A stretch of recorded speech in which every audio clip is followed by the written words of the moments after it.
اس دن قرآن میں آیت آئی تھی نا, جس نے کسی کو قتل کیا نا, سب سے بڑی سزا کس کی ہے؟ قاتل کی. فجزاؤہ جہنم خالدا فیہا, جہنم اس کی جزا ہمیشہ رہے گا.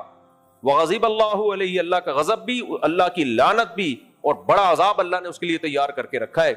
اس لیے حقوق العباد میں جو سب سے پہلا حساب و کتاب ہوگا نا, وہ قاتلوں سے ہوگا, کیونکہ ان کا ظلم سب سے بڑھ کر ہے. اس سے بڑا ظلم انسانیت پہ ہو نہیں سکتا کہ آپ کسی انسانی جان کو قتل کر دیں.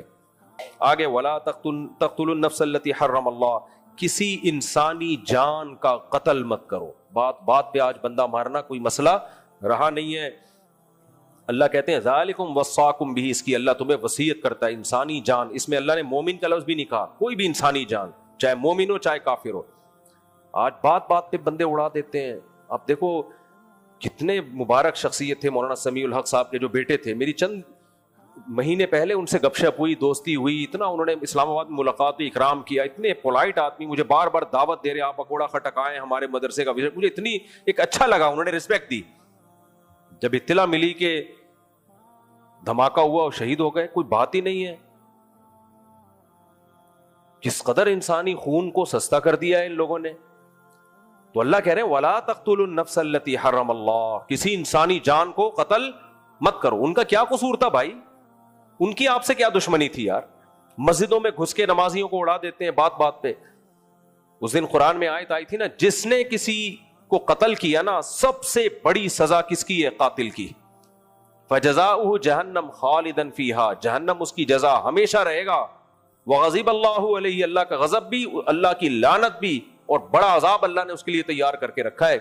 اس لیے حقوق العباد میں جو سب سے پہلا حساب و کتاب ہوگا نا, وہ قاتلوں سے ہوگا, کیونکہ ان کا ظلم سب سے بڑھ کر ہے. اس سے بڑا ظلم انسانیت پہ ہو نہیں سکتا کہ آپ کسی انسانی جان کو قتل کر دیں. تو بات پہ فتوے بھی لگا دیتے ہیں, فلاں گستاخ, فلاں نے توہین کی, اڑا دو, پھوڑ دو, مار دو.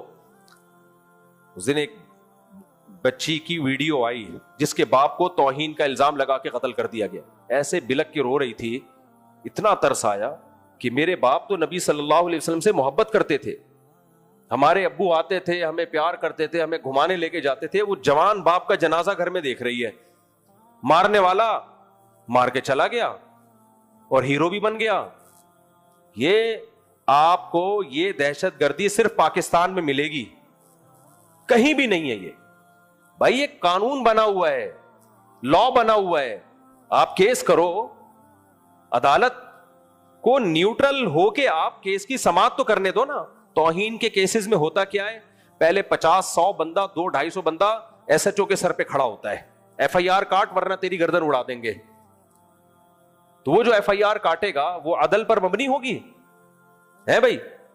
پھر اگر وہ ایف آئی آر نہیں کاٹتا, اس کو اپنی جان کا خطرہ, کاٹ دیتا ہے تو کیس چلتا ہے کورٹ میں, پھر جج عدالت کے باہر 2000 بندہ کھڑا ہوا ہوتا ہے کہ اس کو پھانسی کی سزا سنا ورنہ تیری گردن اڑ جائے گی.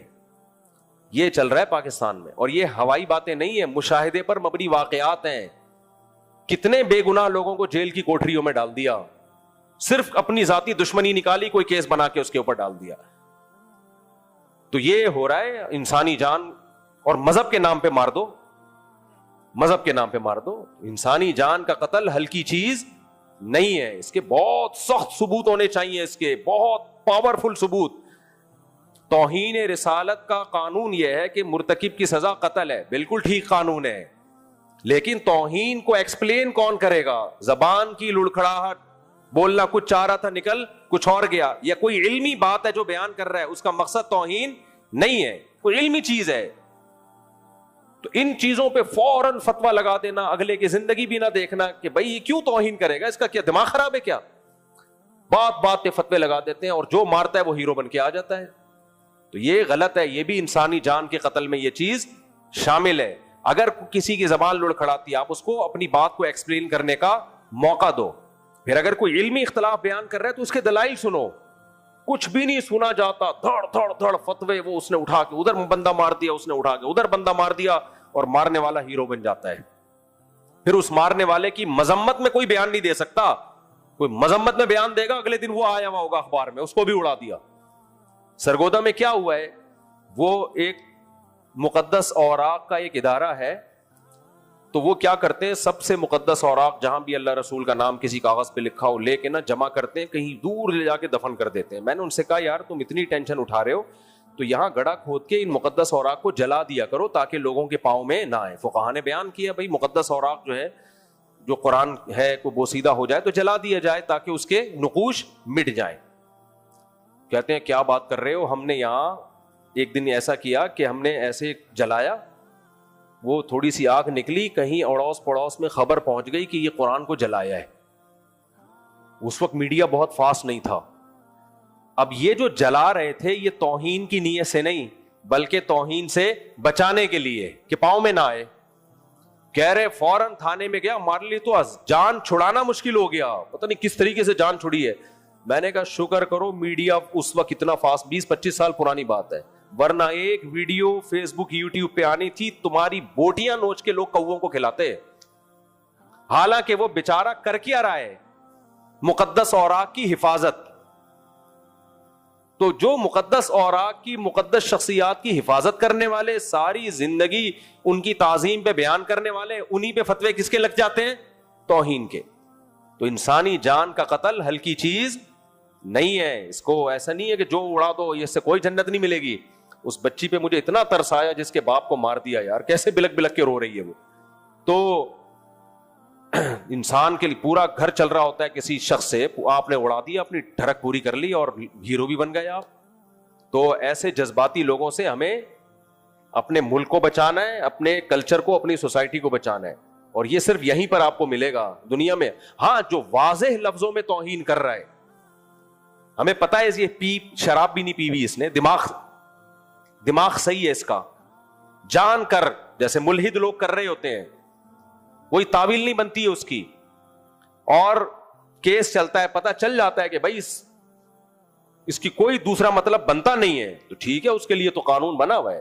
ایسے شخص کو سزا ملنی چاہیے تاکہ ہم ناموس رسالت کی حفاظت کریں. نبی صلی اللہ علیہ وسلم کی ذات اتنی ہلکی نہیں ہے کہ ہم لوگوں کو اجازت دے دیں جو منہ میں آئے اٹھائے اور جو آپ بکواس کرتا پھرے. تو میری اس تقریر کا یہ مطلب نہیں ہے کہ ہم اس کی کھلی چھوٹ دے رہے ہیں. میری تقریر کا مطلب یہ ہے کہ اس قانون کا غلط استعمال, اس پہ پابندی ہونی چاہیے. تو باقی قانون بذات خود ٹھیک ہے کہ توہین رسالت کی ہم کسی کو پرمیشن نہیں دیں گے, لیکن اس توہین کا فیصلہ کون کرے گا, عدالت. اور عدالت بھی دباؤ میں آ کے نہیں کرے گی, دونوں طرف کے دلائل سن کے وہ انصاف والا تجزیہ کرے گی. ورنہ عدالت پہ بھی دباؤ ہوتا ہے کہ تو نے اس کو سزا نہیں دی تو تیری گردن اڑے گی. یہ ہوا ہے, مجھے خود وکیل نے بتایا کہ میں نے 2 بے گناہ لوگوں کو اندر